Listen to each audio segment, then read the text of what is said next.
توبہ کرو تو یہ اللہ کہتا تم میرے محبوب ہو، مسلمان کلمہ گو، ہم مسلمان، ہم امت ہیں، ہمیں ہمارے نبی نے امت بنایا، ہوا سماکم المسلمین، ہمارا نام مسلمان رکھا، باقی ہمارے وجعلناکم شعوبا وقبائل لتعارفوا، یہ تعارف کے لیے ہے، یہ بلوچ ہے، یہ پٹھان ہے، یہ پنجابی ہے، یہ سندھی ہے، یہ بروہی ہے، یہ بلتستانی ہے، یہ گلگتی ہے، یہ سرائکی ہے، یہ ہمارے تعارف کے لیے ہیں، ہمارے تعارف کے لیے ہیں، لیکن ہم امت ہیں، یہ عورتیں، یہ مرد، یہ جوان، ہم سب امت ہیں، کل جسد الواحد، ہم ایک جسم کی طرح ہیں، ایک مسلمان ساتوں زمین آسمان سے اللہ کو زیادہ محبوب ہے، ایک مسلمان ساتوں زمین آسمان سے زیادہ اللہ کو پیارا ہے۔ نافرمان برداروں کی بات تو فرمان برداروں کی ہے، نافرمانوں کو میرا اللہ،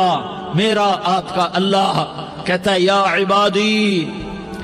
عبادی الذین اسرفوا علی انفسہم لا تقنطوا من رحمت اللہ، اے میرے بندو،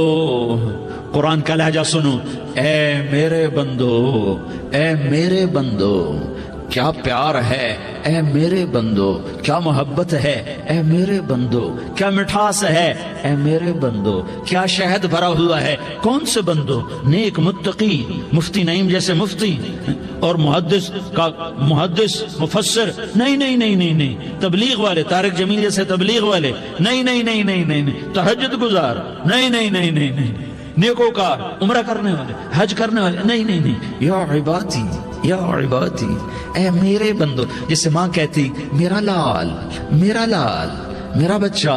تو اس ماں کے لہجے میں جو ممتا ہے اس کا کوئی ترجمہ کوئی نہیں، یا عبادی، اس میں جو محبت اور پیار ہے اس کا کوئی ترجمہ کوئی نہیں، اے میرے بندو، اس لہجے میں نہیں، اے میرے بندو، اے میرے بندو، اے میرے، جیسے ماں کہتی میرا لال، میرا بچہ، میرا بیٹا، میرا چاند، تو اس میں کیا محبت ٹپک رہی ہوتی ہے، کیا شہد کھلا ہوتا ہے، اس کا کون ترجمہ کرے؟ تو میرا اللہ کیا کہہ رہا ہے، اے میرے بندو، کون سے بندے؟ لیاری کے متقی، تہجد گزار، مرد عورت، نہیں، الذین اسرفوا علی انفسہم، اللہ یوں کہہ رہا ہے، اے میرے نافرمان بندو، اے میرے نافرمان بندو، اے میرے اپنا بیٹا نافرمان ہو تو ماں کہتی تو میرا بیٹا نہیں ہے، دور ہو جا میری نظروں سے، باپ کہتا ہے تو میرا نطفہ ہی نہیں ہے، میں تجھے عاق کرتا ہوں جائیداد سے، اور اللہ کہتا ہے اے میرے بندے، اے میرے بندے، اے میرے بندے، میرے بندے، تم میرے ہو، تم کیوں ڈر گئے ہو؟ کتنوں کو تمہارے گناہ ہیں، زمین بھر دی ہے، آسمان بھر دیا ہے، آسمان تک تیرے گناہ چلے گئے، اور نہیں، تھوڑے سے تو تیرے گناہ ہیں، لا تقنطوا من رحمت اللہ ان اللہ یغفر الذنوب جميعا، میری رحمت سے مایوس نہ ہو، تم توبہ کرو میں تمہارے سارے گناہ معاف کروں گا، تم توبہ کرنے والے بنو میں تمہارے سارے معاف کروں گا، یا عبادی الذین اسرفوا علی انفسہم، اے میرے نافرمان بندو، آ جاؤ مجھے منا لو، مجھے راضی کر لو، من تقرب الی تلقیتہ من بعید، تم مجھے راضی کرنے آؤ، میں آگے بڑھ کے تمہارا استقبال کروں گا، کوئی ناراض، میں کسی سے ناراض ہو جاؤں، وہ مجھے منانے آئے تو میں اس کا استقبال کروں گا یا منہ موڑ کے بیٹھوں گا اور اسے سلواتیں سناؤں گا، جلی کٹی سناؤں گا؟ میرا رب کہتا ہے لیاری کا جو مجھے راضی کرنے آتا ہے میں آگے بڑھ کے اس کا استقبال کرتا ہوں، میں کہتا ہوں آجا میرا بندہ، میں تو کب سے تیرے انتظار میں تھا کہ کب توبہ کرے گا اور میں معاف کروں گا، کب توبہ کرے گا اور میں معاف کروں گا۔ اللہ کو اپنا بناؤ، اس کے در پر جھکنے کے ساتھ ہمارے گناہوں کی حیثیت ہی کوئی نہیں ہے۔ بنی اسرائیل میں ایک آدمی نے 99 قتل کیے، اس کو خیال آیا میں توبہ کروں، ایک عبادت گزار کے پاس گیا اور اس سے پوچھنے لگا میں نے 99 قتل کیے ہیں، میری توبہ ہو سکتی ہے؟ اس نے کہا ہرگز نہیں، تو بڑا ظالم ہے، تیری کوئی توبہ نہیں۔ اس کو غصہ چڑھا، اس نے اسے بھی قتل کر دیا، 100 کر دیے۔ پھر اس کو خیال آیا میں توبہ کروں، تو وہ ایک عالم کے پاس گیا اور اس سے پوچھنے لگا میں نے 100 قتل کیے ہیں، کیا میری توبہ ہو سکتی ہے؟ کہ بیٹا کیوں نہیں ہو سکتی؟ توبہ، ہائے ہائے ہائے ہائے ہائے، میرا رب ایک مثال دیتا ہے، کہتا میرا بندہ تو اتنے گناہ کر کہ زمین کو بھر دے، اس خلا کو بھر دے، چاند تاروں ستاروں کو بھر دے، اتنے گناہ کر کہ آسمان کی چھت کو لگا دے، زمین سے اٹھا اور آسمان کی چھت کو لگا دے، اتنے گناہ کرنے کے بعد صرف ایک دفعہ کہہ دے یا اللہ معافی دے دے تو میں سارے ہی معاف کروں گا، سارے معاف کروں گا، ولا ابالی، اور مجھے کوئی پرواہ نہیں ہوگی۔ انہوں نے کہا بیٹا گناہوں کی معافی تو یقیناً ہے، لیکن توبہ کا ہونا ضروری ہے، تیری توبہ پکی ہونے کے لیے یہ ماحول چھوڑنا ضروری ہے، تو یہ بستی چھوڑ کے اس بستی میں چلا جا، وہاں نیک لوگ رہتے ہیں، ان کی صحبت میں تو رہے گا تو تیری توبہ پکی ہو جائے گی۔ اس نے کہا میری معافی ہو جائے، میری معافی ہو جائے، میں ہر کام کرنے کو تیار ہوں۔ بوریا بستر اٹھایا، جو تبلیغ والے کہتے ہیں گھر چھوڑو، لیاری چھوڑو، بستر اٹھاؤ اور چلے کے لیے نکلو، 4 مہینے کے لیے نکلو کہ اپنی توبہ کو پکا کرو، ورنہ ماحول کی گندگی پھر آدمی کو گرا دیتی ہے، پھر گرا دیتی ہے، پھر گرا دیتی ہے۔ وہ نکلا، راستے میں موت آئی، جب موت نے جھٹکا دیا تو اس نے چھلانگ لگائی اس نیک لوگوں کی بس کی طرف، وہ ایسے اس کے ہاتھ اس کے آگے اور پورا جسم ایسے آگے پھیلا ہوا۔ اللہ تعالیٰ نے لیاری والوں کو قصہ سنانا تھا تو دونوں فرشتے بھیج دیے، جنت کا بھی آ گیا، جہنم کا بھی آ گیا۔ جہنم والے کہنے لگے مجرم ہے ہتھ کڑی لگاؤ، جنت والے کہنے لگے مہمان ہے سہرے پہناؤ، جہنم والے کہنے لگے توبہ ادھوری ہے، ابھی توبہ پکی نہیں ہے، ابھی نیک لوگوں کے شہر کو پہنچا ہی نہیں ہے کہ موت آ گئی۔ اور جنت کے میں کہنے لگے نہیں نہیں نہیں، توبہ ارادے سے ہو جاتی ہے، ارادہ کر لیا توبہ ہو گئی، ہمارا مہمان ہے۔ اللہ نے تیسرا فرشتہ بھیجا، جاؤ فیصلہ کرو۔ کیا فیصلہ کرو؟ وہ یہاں مرا پڑا ہے، یہ اس کی بستی ہے، یہ نیک لوگوں کی بستی ہے، وہ یہاں مرا پڑا تھا۔ اللہ تعالیٰ نے کہا فیصلہ کیا کرتا ہوں کہ یہ فاصلہ ناپو، اگر گھر کے قریب ہے تو دوزخ والے لے جاؤ، اگر نیک لوگوں کی بستی کے قریب ہے تو جنت والے لے جاؤ، یہ میرا فیصلہ ہے۔ ہائے ہائے واہ میرا رب، میں تیرے قربان۔ ہوا کیا تھا؟ وہ گھر کے قریب تھا اور نیک لوگوں کی بستی سے دور تھا۔ جب ناپنے لگے تو اللہ تعالیٰ نے ادھر والی زمین سے کہا جو نیک لوگوں کی بستی کی طرف سے تھی، اللہ تعالیٰ نے اس زمین سے کہا سکڑ جا، اور جو گھر والی زمین تھی اس کو کہا پھیل جا، ادھر کی زمین کو پھیلا دیا اور ادھر کی زمین کو سکیڑ دیا۔ جب ناپا گیا تو وہ نیک لوگوں کی بستی کے قریب ہوا، اللہ نے کہا لے جاؤ جنت میں، ہم نے معاف کر دیا۔ اور یہ تو بنو اسرائیل کا آدمی ہے، ہم تو محمد مصطفیٰ صلی اللہ علیہ وسلم کے امتی ہیں۔ ایک بنو اسرائیل کا آدمی، اس کا نام تھا کفل، اور روزانہ رات کو نئی لڑکی اس کے پہلو میں آتی، شراب کا دور چلتا اور زنا کا کب سے منہ کالا کرتا۔ ایک رات ایک لڑکی کو 60 دینار دے کر لایا، 60 دینار کوئی 10 لاکھ روپیہ بنتا ہے۔ کیا مال تھا کہ ایک رات کا 10 لاکھ دے کر آیا۔ جب کمرے میں داخل ہوا تو وہ لڑکی رو رہی تھی، تو کفل نے پوچھا کیوں رو رہی ہو؟ میں نے زبردستی تو نہیں کیا۔ تو وہ اس نے روتے ہوئے کہا کفل میں پیشہ ور عورت نہیں ہوں، میں عزت دار عورت ہوں، مجھے بھوک نے یہاں تک پہنچایا ہے۔ میں یہ کہا کرتا ہوں جب سردار لوگ، جب مالدار لوگ زکوٰۃ نہیں دیتے تو غریبوں کی بیٹیاں نیلام ہو جاتی ہیں۔ مالداروں سے کہتا ہوں، ان سرداروں سے کہتا ہوں کہ اللہ کے نام پر دیا کرو کہ غریبوں کی بیٹیوں کی عزتیں بحال رہیں۔ تو کفل نے جب دیکھا اور جب سنا، آنسو کو دیکھا اور اس کی بات کو سنا، تو وہ اس کا وحشی دل، پتھر دل، کیا آنسوؤں نے کام کیا کہ وہ رونے لگا۔ کفل رونے لگا اور کہنے لگا بہن جس عزت سے آئی تھی اسی عزت سے واپس چلی جا، اور میں بڑا کتا انسان ہوں، میں بہت گندا انسان ہوں، میں تیرے آنسوؤں کے طفیل توبہ کرتا ہوں، تو میرے لیے دعا کر دے، اللہ میری بخشش کر دے، اور تو چلی جا اپنی عزت کی سلامتی کے ساتھ، اور جو مال میں نے تمہیں دیا تھا تمہیں ہدیہ۔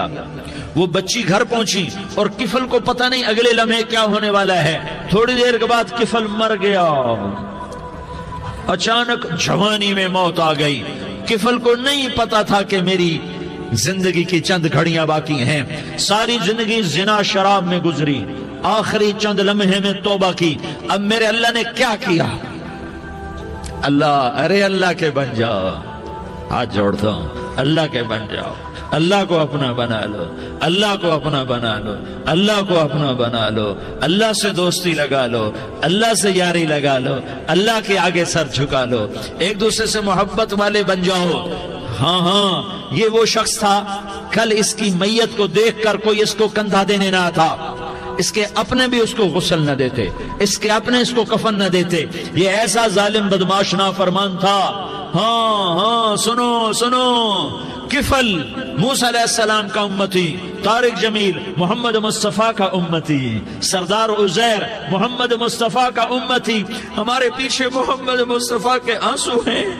آہیں ہیں، سسکیاں ہیں، فریادیں ہیں، دعائیں ہیں۔ یہ بنی اسرائیل کے گناہگار کے لیے کیا کر دیا، کیا کر دیا، کیا کر دیا۔ اگر یہ صبح پایا جاتا مردہ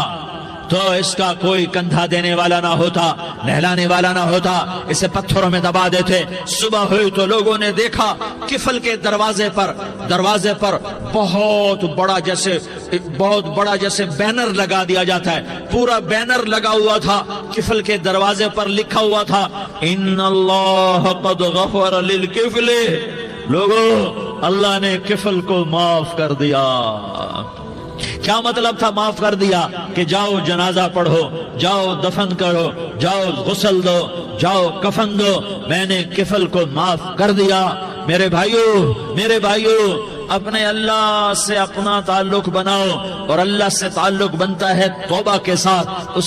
اس کے در پر حاضری دینے کے ساتھ، اور محمد مصطفیٰ صلی اللہ علیہ وسلم کی غلامی کے ساتھ۔ اللہ کو ایک ہی ہستی سے پیار ہوا، وہ محمد الرسول اللہ ہیں، ایک ہی سے محبت کی، وہ محمد الرسول اللہ ہیں، ایک کو اپنا حبیب بنایا، وہ محمد الرسول اللہ ہیں، ایک کو خاتم الانبیاء بنایا، وہ محمد الرسول اللہ ہیں، ایک کو حبیب اللہ بنایا، وہ محمد الرسول اللہ ہیں، ایک کو سارے عالم کا نبی بنایا، وہ محمد الرسول اللہ ہیں، ایک کو رحمت للعالمین بنایا، وہ محمد الرسول اللہ ہیں، ایک کو شافع محشر بنایا، وہ محمد الرسول اللہ ہیں، ایک کو ساقی کوثر بنایا، وہ محمد الرسول اللہ ہیں، ایک کے ہاتھ میں چابی پکڑائی، وہ جنت کی، وہ محمد الرسول اللہ ہیں، ایک کے لیے جنت کو مزین مسخر فرمایا، اور آپ کے بغیر جنت کے دروازہ نہیں کھل سکتا، اس کا اعلان فرمایا، وہ محمد الرسول اللہ ہیں۔ اللہ سے جڑنے کا سردار عزیر ہو یا اس کا گن مین ہو، طارق جمیل ہو یا اس کا ملازم ہو، دونوں کے لیے ایک ہی راستہ ہے، ایک ہی راستہ ہے، ایک ہی راستہ ہے۔ یہ میری بہنیں جو جمع ہیں، ان کے لیے ایک ہی راستہ ہے کہ حضرت محمد مصطفیٰ صلی اللہ علیہ وسلم کی غلامی میں آ جائیں، ان کے طریقوں پر آ جائیں، ان کے راستوں پر آ جائیں، ان کی زندگی کو اپنی زندگی بنا لیں۔ میرے نبی کی زندگی محفوظ ہے، یہ کائنات کا سب سے افضل، سب سے اعلیٰ، سب سے برتر، سب سے اجمل، سب سے اکمل، سب سے ابہا، سب سے انور، سب سے اتم، سب سے اجل، سب سے انور، سب سے کمال والا، جمال والا، حسن والا، محمد بن عبداللہ بن عبد المطلب بن ہاشم بن عبد مناف بن قصی بن کلاب بن مرہ بن کعب بن لوی بن غالب بن فہر بن مالک بن نضر بن کنانہ بن خزیمہ بن مدرکہ بن الیاس بن مدر بن نزار بن معد بن عدنان بن اود بن حمیسہ بن سلامان بن عوس بن بوز بن قموال بن عبید بن عوام بن ناشد بن حزا بن بلداس بن یدلاف بن طابخ بن جاحم بن ناحش بن ماخی بن عیفی بن عبقر بن عبید بن الدعاء بن حمدان بن سنبر بن یثربی بن یحزن بن یلحن بن ارعوا بن عیغی بن زیشان بن عیسر بن اقناد بن ایہام بن مقصر بن ناحس بن زارح بن سمی بن مزی بن عوض بن عرام بن قیدار بن اسماعیل بن ابراہیم بن آذر بن ناحور بن سروج بن رعوب بن فائج بن عابر بن ارفقشاد بن سام بن نوح بن لامک بن متوشالہ بن ادریس بن یرد بن ملح الایل بن قینان بن آنوش بن شیس اور بن آدم علیہ الصلاۃ والسلام۔ یہ میرے نبی کا نسب ہے، یہ میرے نبی کی پیڑھی ہے. دنیا میں کسی سردار کا نسب محفوظ نہیں، کسی سردار کی پیڑھی محفوظ نہیں، کسی بادشاہ کا نسب محفوظ نہیں، کسی بادشاہ صدر وزیر کی پیڑھی محفوظ نہیں. یہ محمد مصطفیٰ ہے، یہ محمد ہے، یہ احمد ہے، یہ ماہی ہے، یہ حاشر ہے، یہ عاقب ہے، یہ فاتح ہے، یہ خاتم ہے، یہ ابو القاسم ہے، یہ طٰہٰ ہے، یہ یاسین ہے. جو امت کے لیے جتنا میرا نبی رویا کوئی نہ رویا، جتنا تڑپا کوئی نہ تڑپا، جو دکھ میرے نبی نے دیکھے اس امت کو بنانے میں، بچپن سے لے کر دنیا سے جانے تک کوئی نبی نہیں دیکھ سکتا. کوئی نبی ایسے یتیم پیدا نہیں ہوا، کوئی نبی ایسے یتیم پیدا نہیں ہوا، کوئی نبی ایسے فقر میں پیدا نہیں ہوا کہ کوئی عورت دودھ پلانے کے لیے تیار نہ ہو. کسی نبی کی ماں کو اللہ نے ایسے جنگل میں موت نہیں دی جیسے میرے نبی کی ماں کو اللہ نے جنگل میں اٹھایا. کسی نبی کی ماں کو اللہ نے اتنے بچپن میں موت نہیں دی جیسے میرے نبی کو میرے نبی کی ماں کو میرے اللہ نے صرف میرے نبی کی عمر 6 سال،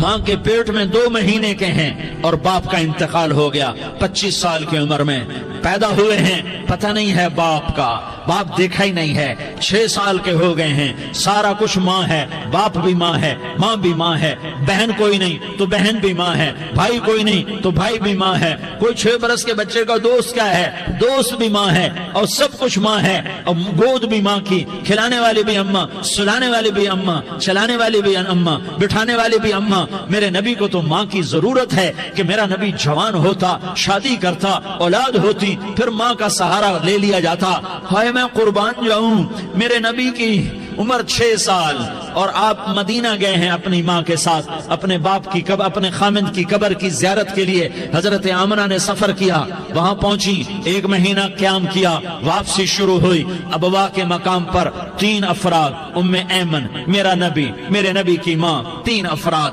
سن 2000 میں ابوا گیا، ابوا کے آگے جنگل میں گیا اور حضرت آمنہ کی قبر کو ڈھونڈا. میں نے زندگی سفروں میں گزار دی، میری زندگی ساری سفروں میں گزری اور سفروں میں کیفیات واردات مختلف دیکھی. میں بیت اللہ کے اندر 2 دفعہ داخل ہوا اور وہاں نمازیں پڑھی، نفل پڑھے، پر جو کیفیت میں نے حضرت آمنہ کی قبر پہ دیکھی میں نے بیت اللہ کے اندر بھی نہ دیکھی. کہ میں وہاں کھڑا ہوا